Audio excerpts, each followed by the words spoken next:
बलधरा बिना शंकर की उपासना के रह नहीं पाती थी। हर पल उसे शिव की भक्ति चाहिए थी। जब इसका पुत्र हुआ तो बलधरा ने हाथ जोड़कर निवेदन करा, भोले बाबा जैसी भक्ति मुझ में है ऐसी भक्ति मेरे पुत्र में हो,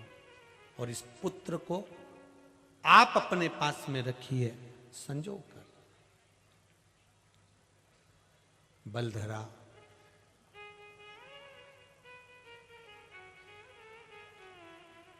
जब शिव की आराधना करती थी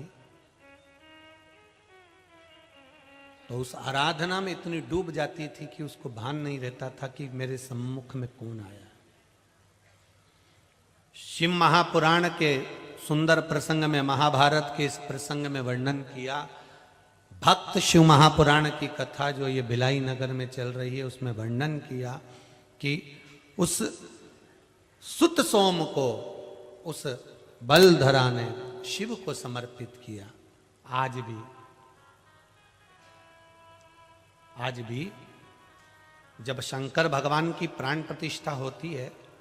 तो प्राण प्रतिष्ठा के समय पर जब नंदी की प्राण प्रतिष्ठा होती है तो नंदी और शंकर भगवान की प्राण प्रतिष्ठा के बीच में जहां जल की धार शिव जी की गिरती है वहां से एक तांबे का तार नंदी तक जाता है।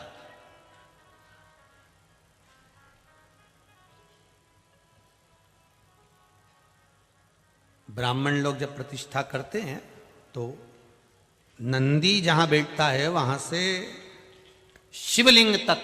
एक तांबे का तार जाता है। वो बलधरा के पुत्र के मान से, महाराज सुत सोम के नाम से, और वो भाव यही व्यक्त करा जाता है कि मेरे पुत्र को आप अपनी शरणागति में रखें। नंदीश्वर सामने इसलिए कहते हैं कि नंदी के सींग और जो नंदी की पीठ पर जो अग्रभाग होता है, आपने देखा होगा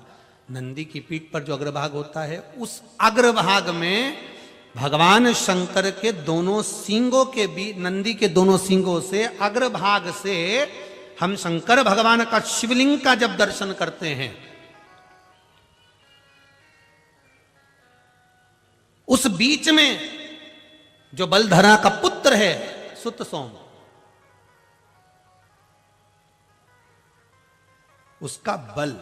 हमको प्राप्त होता है और हमारी मनोकामना शिव के दर्शन करने से पूर्ण हो जाती है। जब हम लोग